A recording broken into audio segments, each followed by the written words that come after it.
नमस्कार, मी भीमराव कडाळे पाटील, PKP 24 मराठीमध्ये आपलं सर्वांचं स्वागत. आज नवीन दिवस, नवीन विषय, नवीन दिवसाची नवीन अशी चर्चा. आज चर्चा घेऊन आलोय म्हणजे बघा, देशामध्ये पेट्रोल, डिझेल आणि गॅसचा तुटवडा निर्माण झालाय का? हा सगळा विरोधकांचा बनाव आहे का हे सगळं खरंच आहे?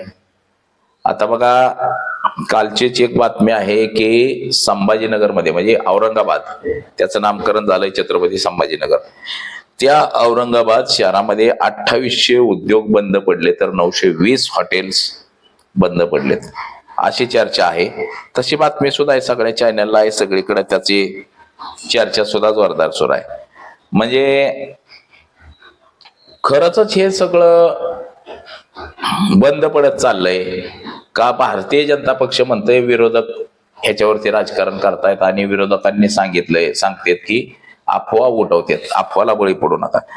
परंतु मी सुद्धा अनेक पेट्रोल पंपावरती माझ्या गाडीमध्ये पेट्रोल टाकायला गेलो असता 2-4 पेट्रोल पंप मला सुद्धा बंद पडलेले दिसले. म्हणजे 3 पेट्रोल पंप मला बंद पडलेले दिसले, 4थ्या पंपावर मला पेट्रोल मिळालं होतं.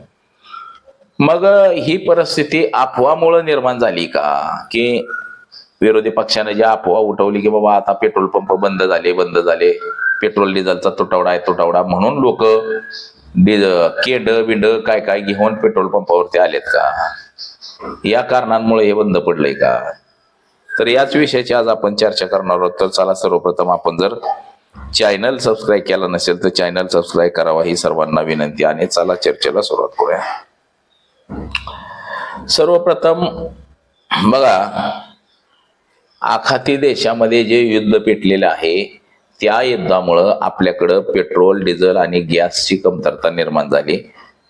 हे काही कुणी टाळू शकत नाही. आपण जे स्वावलंबी म्हणायला पाहिजे होतं, जे आपल्याला सांगितलं जात होतं, आत्मनिर्भर भारत, आमक तमक, हे फक्त कागदावरती घोषणा राहिलेल्या आहेत. फक्त राजकारणासाठी याचा अजेंडा वापरला जातो. हिंदू मुस्लिम, भारत पाकिस्तान, फक्त इथपर्यंतच आपण सीमित आहे. कधी काळी आपली चायना बरोबर बराबरी केली जात होती, अमेरिकेबरोबर बराबरी केली जात होती. आज ती आपली पाकिस्तान बरोबर, अफगाणिस्तान बरोबर बराबरी केली जाते.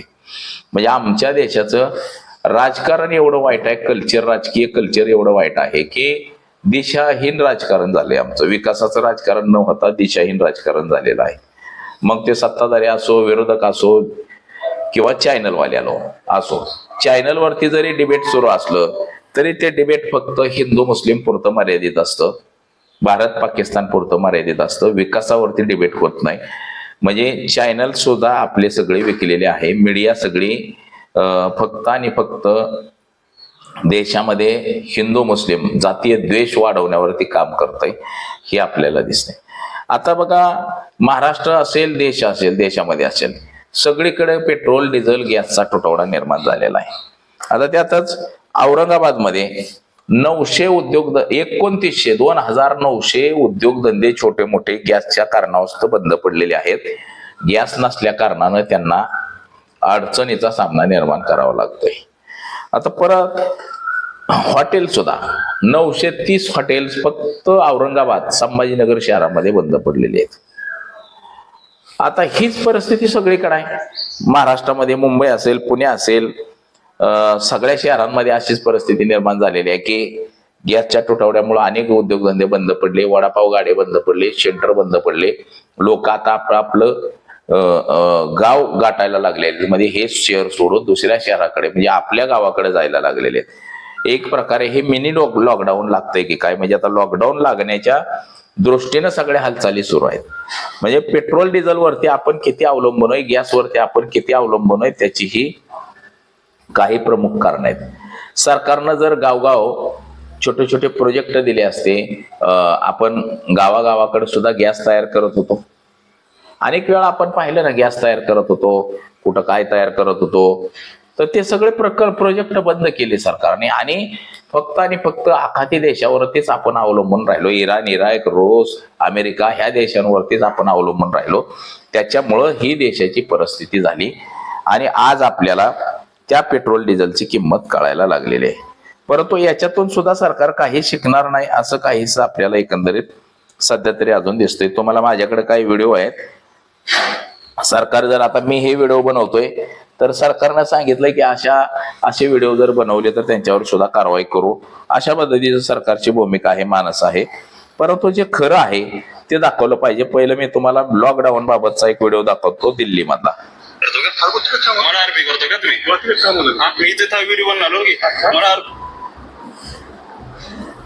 जे दिल्लीचे जे मंत्री आहेत, मंत्री महोदय, तर त्यांचा एक व्हिडिओ आपण पहिला बघू. बघा, हे पेट्रोल डिझेल साठी सुरत मध्ये रांगा लागलेल्या आहेत या अशा प्रकारे. दुसरं दाखवतो तुम्हाला.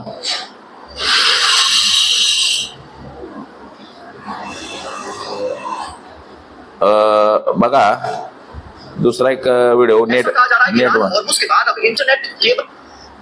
दुसरा एक तुम्हाला दाखवतो. माझ्याकडच ह्याचा जो व्हिडिओ आहे दिल्लीच्या उपमुख्यमंत्र्यांचा. केवल 50% अटेंडेंस अलाउ होगी, बाकी 50% लोगों को वर्क फ्रॉम होम ये मैंडेटरी सभी प्रतिष्ठानों को देना होगा.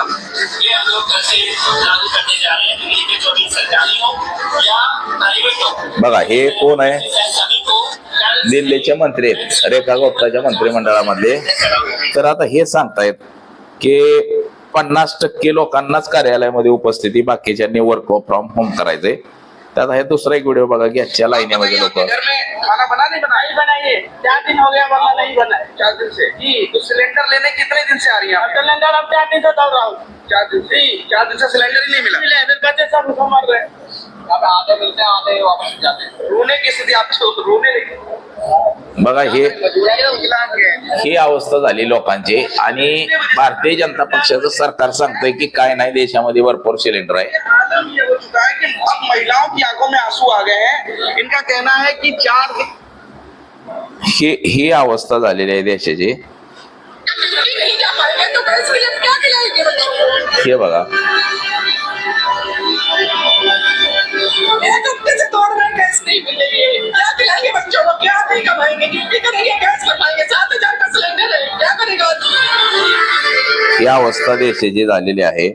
आणि आमचं जे सरकार आहे हे सरकार मात्र सांगतंय की गॅसचा तुटवडा अजिबात नाही. मोठ्या प्रमाणामध्ये गॅस आहे, पेट्रोल आहे, डिझेल आहे. परंतु सत्य परिस्थिती ही दाखवली जात नाही. चॅनल माध्यमातून सुद्धा दाखवली जात नाही.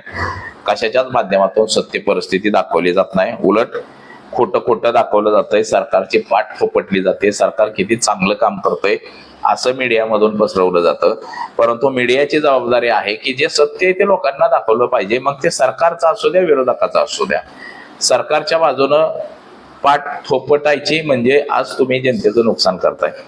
तर मित्रांनो बघा, पुण्यामधले सुद्धा काल पुणे असोसिएशनचे जे अध्यक्ष आहेत, ऑल इंडिया पेट्रोलियम संघाचे जे अध्यक्ष आहेत पुण्यातले भारतीय जनता पक्षाचे, त्यांनी सुद्धा असं सांगितलं गेलेलं आहे की पुण्यातले काल अनेक पेट्रोल पंप बंद होते. तसंच महाराष्ट्रातले, देशातले अनेक पेट्रोल पंप बंद होते.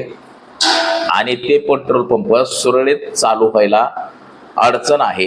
पेट्रोल डिझेल जे वरून येत होतं ते कमी प्रमाणामध्ये साठा येतोय. त्याचबरोबर जे पेट्रोल उधारीवर मिळायचं, म्हणजे पेट्रोल डिझेल जे त्यांना साईड दिली जायची पेट्रोल डिझेलसाठी, ती आता बंद केलेली आहे. रोख पैशानं पेट्रोल मागितलेलं आहे. पेट्रोल खरेदी करा असं सांगितलं गेलेलं आहे पेट्रोल कंपन्यांनी पेट्रोल पंपावाल्यांना.